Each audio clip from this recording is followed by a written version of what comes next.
अस्सलाम वालेकुम व्यूअर्स। आज मैं आपके लिए रमज़ान स्पेशल दही भल्ले बनाने की ज़बरदस्त सी रेसिपी लेके आई हूँ, जो कि बेहद आसान, मज़ेदार और टेस्टी है। और आप व्यूअर्स रमज़ान में अगर पकोड़े बहुत शौक़ से खाते हैं और पकोड़ों की वजह से आपको गैस्ट्रिक प्रॉब्लम हो जाती है, तो इस रमज़ान में आप पकोड़ों की बिल्कुल छुट्टी कर देंगे अगर आप एक दफ़ा इस आसान सी रेसिपी को ट्राई करेंगे। ये इतनी टेस्टी और लाजवाब सी रेसिपी है कि इसको खाने के बाद आपको बिल्कुल हैवीपन महसूस नहीं होगा और आप इन दही भल्लों को बार बार खाना पसंद करेंगे। ये इतने टेस्टी और लाजवाब सी रेसिपी है। तो चलिए व्यूअर्स अपनी आज की इस रेसिपी को शुरू करते हैं। बिस्मिल्लाहिर्रहमानिर्रहीम। तो इन दही भल्लों को बनाने के लिए व्यूअर्स ये माश की दाल धुली हुई मैंने 1.5 कप के बराबर ले ली है और 1 कप के बराबर मैंने ये मूंग की दाल ले ली है धुली हुई। और ये दोनों दालों को मैंने कम से कम 2 घंटे पहले से भिगो के रखा हुआ था।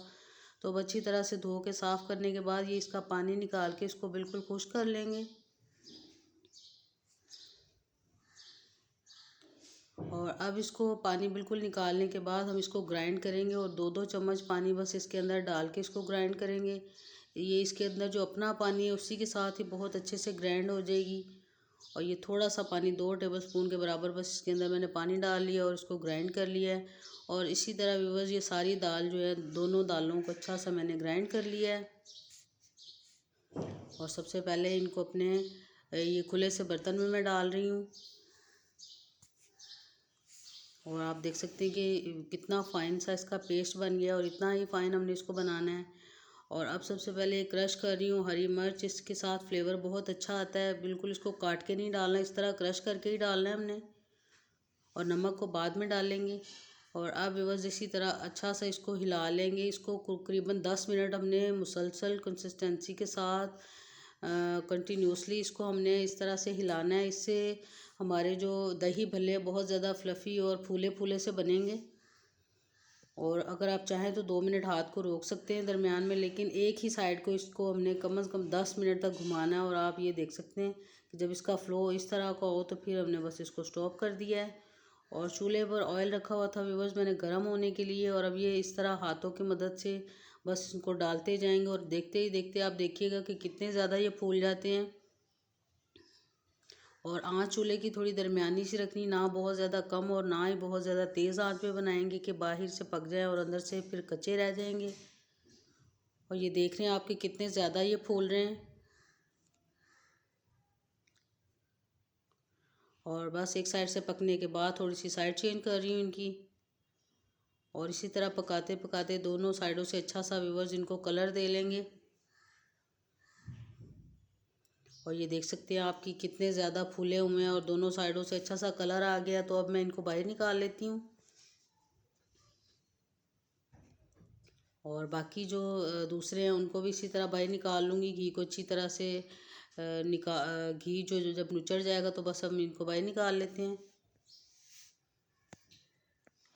और अब एक दफ़ा मज़ीद इन दही भल्लों को आपके सामने सामने मैं डाल रही हूँ। और आप देख सकते हैं कि कितने ज़्यादा फूल रहे हैं, कितने ज़बरदस्त। इसमें कोई बेकिंग सोडा हमने नहीं डाला, ना ही इसमें हमने कोई खाने का सोडा मीठा डाला है। उसके बगैर ही जब इसको हम अच्छा सा हिला लेते हैं, तैयार कर लेते हैं, तो ये खुद ब खुद ही इतने अच्छे से फूल कर तैयार हो गए हैं। दोनों साइडों से अच्छी तरह पकाने के बाद बस इनको भी मैं बाहर निकाल लूँगी। तो है ना व्यूअर्स झटपट सी रेसिपी, पकौड़ों से कई गुना आसानी के साथ आप इस रेसिपी को रमज़ान में एंजॉय कर सकेंगे। और बस अब इन सबको मैंने बाहर निकाल लिया। आपको मैं दिखाती हूँ कि ये कितने सॉफ्ट और ये इक्वल शेप में बने। आपके सामने सामने सारे मैंने तैयार किए हैं। और अब सबसे पहले व्यूअर्स इनको हम पानी में भिगो के रख लेंगे। और ये इस तरह बाउल के अंदर मैंने थोड़ा सा पानी डाल लिया और इसके अंदर थोड़ा सा मैंने नमक ऐड किया है, क्योंकि जब हम इनको भिगोएंगे तो अंदर पहले नमक हमने बैटर के अंदर नहीं डाला था। तो इस तरह से अच्छी तरह से जज्ब हो जाएगा, इनके अंदर नमक का थोड़ा थोड़ा टेस्ट आएगा तो बड़े मज़े के हो जाएंगे ये। और इसके अंदर हमने कुछ भी ऐड नहीं किया, सिर्फ नमक और हरी मिर्चें आप इसके अंदर डाल सकते हैं। तो बग़ैर ज़्यादा मसालों के भी ये इतने टेस्टी बनेंगे। और ऊपर से ये थोड़ी सी वज़नी प्लेट मैंने रख दी ताकि ये अच्छी तरह से फूल जाएं। तो कम से कम बस 20 मिनट के लिए बस मैंने इनको भिगोया। बहुत ज़्यादा देर के लिए भिगो के रखना भी नहीं है, क्योंकि फ़्रेश हमने बनाए हैं तो ये फिर टूट सकते हैं। तो इस तरह बस हल्का सा प्रेस करने के बाद इनका ये जो एक्स्ट्रा पानी है वो निकाल दूँगी मैं। और ये सारे एक प्लेट में मैं आपके सामने सामने बस निचोड़ लूँगी। और ये देख सकते हैं कि सारे मैंने तैयार कर लिए हैं। और अब व्यूअर्स इसको हम इसका प्लेटर तैयार करते हैं। और इसके लिए व्यूअर्स ये दही रखा हुआ है, इसको मैंने थोड़ा सा फेंटने के बाद इसमें थोड़ा सा पानी डाल लिया, क्योंकि थोड़ा सा पतला दही हमारे भल्लों के साथ जब हम लेते हैं तो बड़ा मज़े का लगता है। क्योंकि भल्ले काफ़ी चूस लेते हैं दही, तो अगर मोटा मोटा गाढ़ा रखेंगे तो फिर वो सही नहीं रहेगा। और ये दोनों चटनियाँ, खट्टी मीठी सी चटनी और एक ये पुदीने और सूखा धनिया, हरी मिर्चें और ये सारी मिक्स करके मैंने बनाई है। इसको हम थोड़ा सा दही में ऐड कर लेंगे। और अब बस ये 4-5 जितने आपकी रिक्वायरमेंट के मुताबिक जितना आप एक प्लेट में डालना चाहते हैं तो ये मैंने डाल ली हैं। तो सबसे पहले बस दही डाल लेंगे। और आप दही की कंसिस्टेंसी देख सकते हैं कि इसका फ़्लो कितना है। तो इतना ही हमने इसको पतला रखना है, इससे ज़्यादा पतला भी नहीं रखना और ना ही इससे ज़्यादा हमने गाढ़ा इसको करना है। और अब सबसे पहले ये चाट मसाला इसके ऊपर डाल रहे हैं, अपने टेस्ट के हिसाब से कम ज़्यादा आप कर सकते हैं। और अब इसके ऊपर ये खट्टी मीठी सी चटपटी सी इमली आलू बुखारे की चटनी मैं इसके ऊपर डाल रही हूँ। बहुत जल्द आपके साथ ये तमाम चटनियाँ मैं रमज़ान स्पेशल रेसिपीज़ में आपके साथ शेयर करूँगी। तो इसके लिए व्यूअर्स आप चैनल को ज़रूर सब्सक्राइब कर लीजिए, ताकि आप इन तमाम रेसिपीज़ को एंजॉय कर सकें।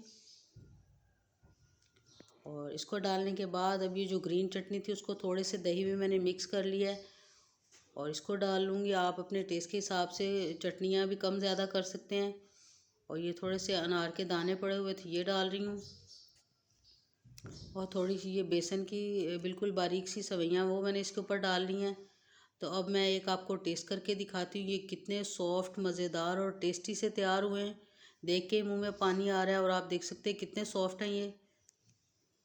उम्मीद है कि आज की ये ज़बरदस्त सी रेसिपी आपको ज़रूर पसंद आएगी, ज़रूर अच्छी लगी होगी। तो व्यूअर्स, वीडियो अच्छी लगे तो ज़रूर वीडियो को लाइक किया कीजिए। और चैनल पर अगर आप नए हैं तो आपसे मेरी हम्बल रिक्वेस्ट है कि ज़रूर मेरे चैनल को सब्सक्राइब कर लीजिए। तो मिलते हैं इंशाल्लाह ताला बहुत जल्द एक न्यू रेसिपी के साथ। तब तक के लिए अल्लाह हाफिज़।